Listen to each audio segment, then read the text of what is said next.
Nous sommes dans les années 70. Alors qu'il arrose le sol du jardin de ses parents pour faire pousser le gazon fraîchement planté, Gilles Cavaillé, âgé de 10 ans seulement, trouve une pièce d'or. Un Napoléon de 1812. Intuitivement persuadé qu'un trésor réside sur ce terrain, et malgré le scepticisme général de sa famille, Gilles surveille chaque pelletée de terre retournée de la propriété et découvre 10 années plus tard une seconde pièce d'or. Il s'intéresse alors au détecteur de métaux, s'en achète un et trouve rapidement d'autres pièces d'or. Une passion vient de naître. Quelques années plus tard, tout en étant devenu skipper professionnel sur voilier, il décide de mener de front ces deux passions et devient rapidement un spécialiste éclairé dans la recherche de trésors et de métaux en tout genre. Un petit truc là. Ah putain, il y a une pierre qui sort. La clé. Allez, où? Putain, c'est le bonheur, c'est le bonheur.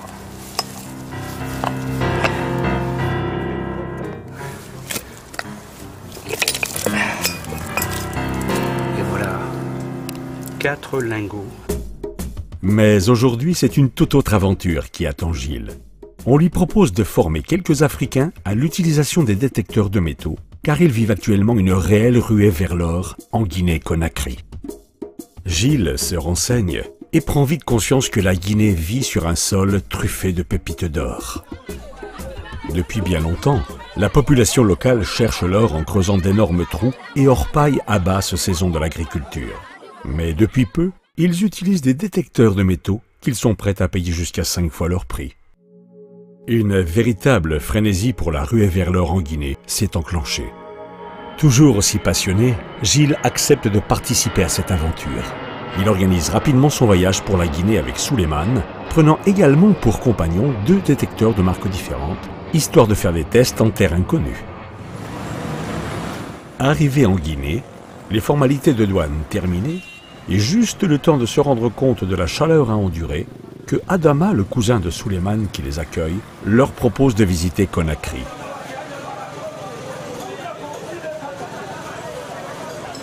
Le lendemain matin, départ à 6 h, direction Siguiri.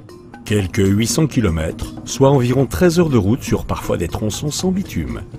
Mais la passion, ça n'a pas de prix.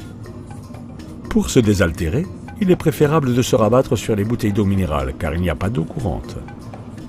Découverte des paysages typiques et de cette étrange montagne noire au milieu de la savane.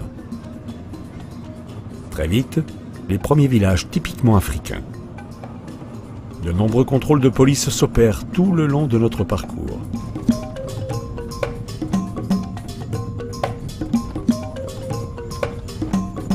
Une panne du 4x4 au milieu de nulle part finit par être rapidement réparée avec un simple bout de plastique et du ruban adhésif. Après une nuit difficile et plutôt bruyante à cause du groupe électrogène, levé à 7 h pour une première journée de prospection. En cas de trouvaille, partage équitable de l'or. Et ça rend fébrile tout le monde. La villa que Cheikh Omar Kamara a prêtée à nos hôtes sert également d'atelier de transformation de l'or. Un nouveau client qui rentre. Toute la journée, les prospecteurs locaux y débarquent avec leurs pépites pour l'apurer et les transformer en lingots le plus pur possible. Il y a toujours monde fou parce qu'ils viennent vendre l'or ici. Là, c'est les ouvriers qui travaillent.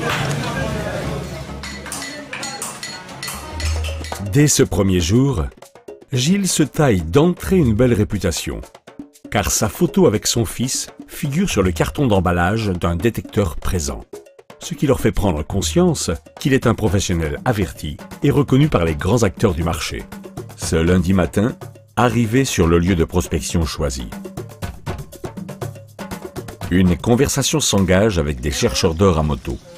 C'est jour de marché et le chef du village ne veut pas de chercheurs sur les terrains des villageois ce jour-là. De surcroît, il y a un pourcentage à reverser au chef du village en cas de grosses trouvailles d'or sur ses terres. Alors, changement de lieu. Gilles fait connaissance avec le terrain.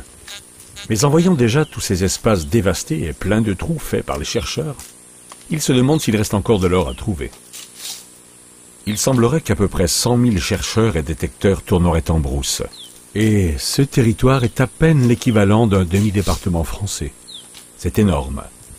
Et il semblerait également que les comptoirs de fonte locaux à Siguiri réussiraient à fondre quelques 200 kilos d'or par semaine.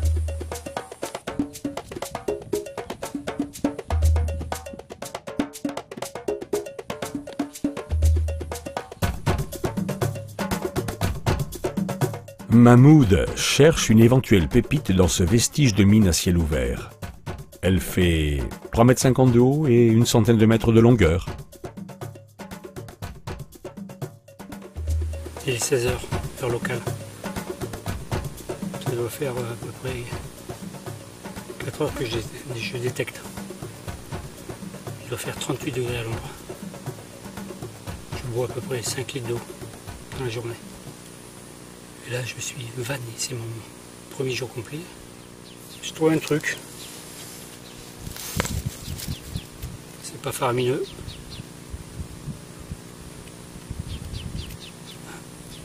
Mais dedans, apparemment, il y a un peu d'or. Autre lieu, même coutume obligatoire. Aucun étranger n'a le droit de prospecter sans l'autorisation du chef du village, et il délègue un chaperon pour toute la durée de la prospection. A priori, jolie photo de famille ou amicale. Mais Gilles va poser la question qui dérange. Erreur. Comment vous appelez alors? Combien vous avez trouvé d'or? On te cherche. On va travailler. Tout le monde s'envole poliment. C'est vrai. Vous préparez.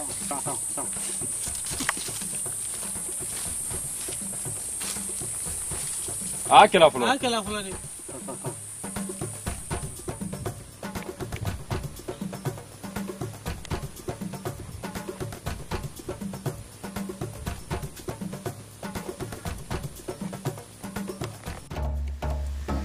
Gilles, c'est quoi? Avocat. C'est du beurre. Très bon, ils sont bons ces avocats. Tu manges comme ça? D'habitude, non. D'habitude, à la cuillère. On a des mangues. Regarde les mangues.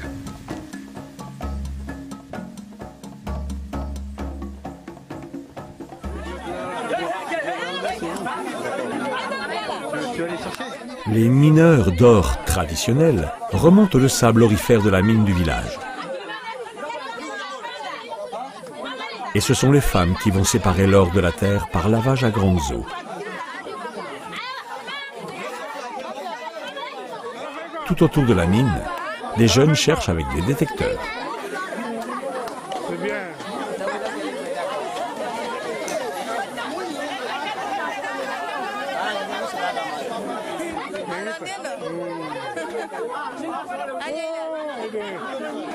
Comme chaque jour, Gilles est sollicité pour conseiller les meilleurs réglages d'utilisation de leurs différents détecteurs.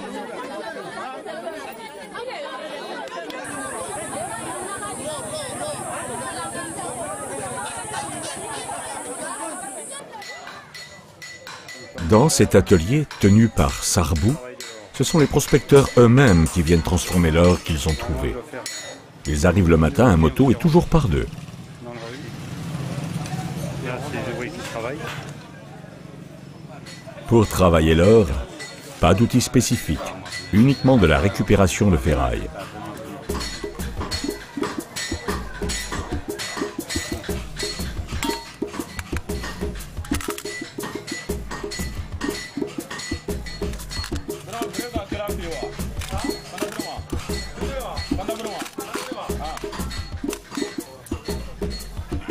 Pour le pilon, par exemple, il s'agit d'une pièce provenant d'un amortisseur d'engin de terrassement qui pèse au moins 20 kg. Pour le vase conteneur, c'est du même acabit. Il pile les pépites d'or qui s'écrasent, ce qui libère les particules de roche et de terre. Cela peut durer une vingtaine de minutes.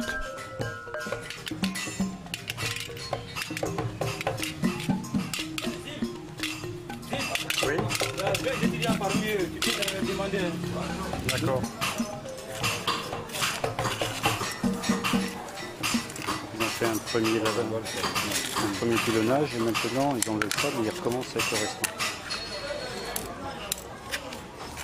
Dans cet atelier, il est possible de voir passer des pépites de 200 à 500 grammes. Splendide. Ensuite vient le lavage ou le soufflage. Et de nouveau le pilage.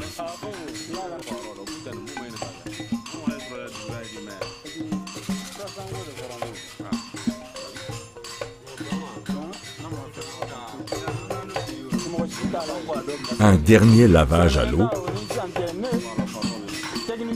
Et s'ensuit alors la chauffe du métal sur un feu de charbon de bois.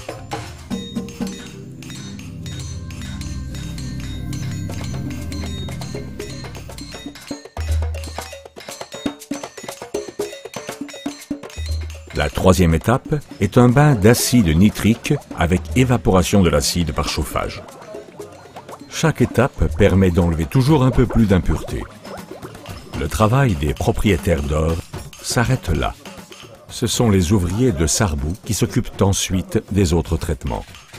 Ils mélangent du borax avec l'or, dans un petit creuset qui est placé dans un fourneau alimenté en air par un jeune qui tourne un pédalier continuellement.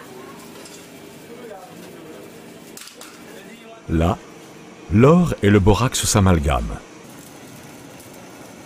La température de fusion est rapidement atteinte. Et l'ouvrier vide son creuset dans une pièce mécanique, toujours de récupération, où les vides sont tout à fait aptes à fabriquer de petits lingots.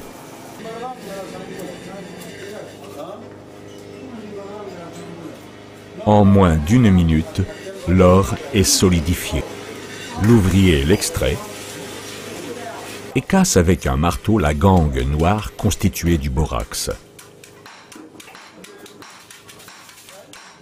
Ce qui laisse apparaître sous nos yeux émerveillés le lingot de métal pur à la belle couleur qui peut rendre fou.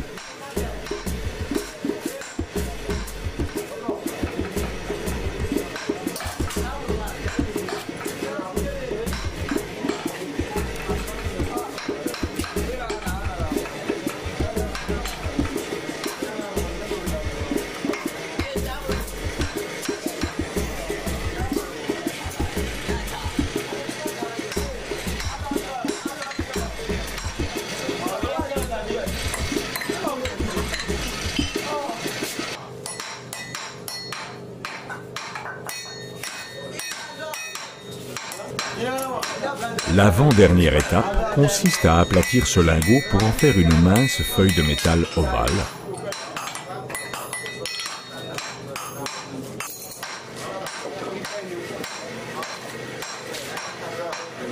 Pour aplatir plus facilement le lingot, il le réchauffe régulièrement.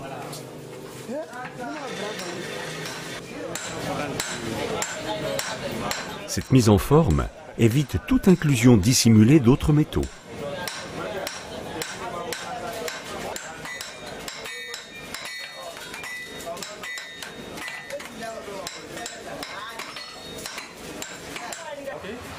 Après toutes ces opérations, chaque propriétaire d'or va avoir Sabou, qui officie à la peser sur une balance à l'abri des courants d'air.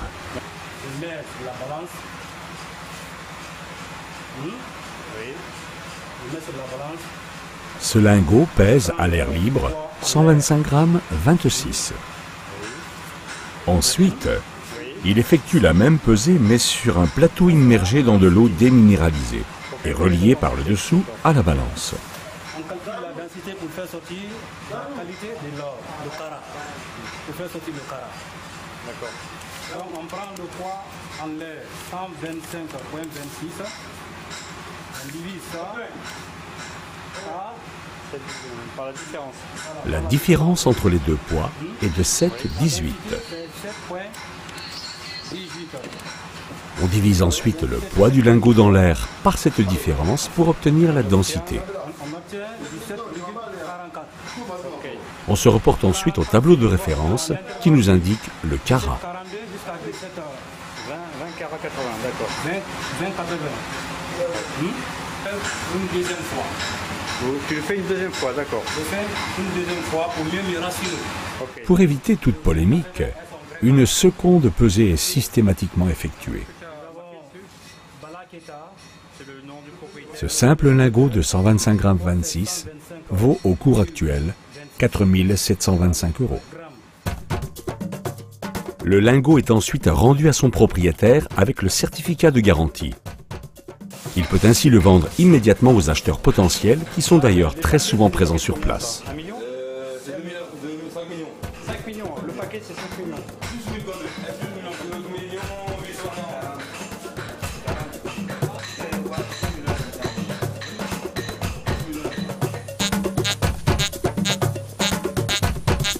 Le petit gris-gris porte-bonheur trouvé par Gilles lui aura permis de ne pas rentrer bredouille. De cette aventure, et dans ce contexte d'exploitation maximum, de par le nombre de détecteurs présents, Gilles est revenu avec une pépite bien méritée de 5,47 g et des souvenirs plein les yeux.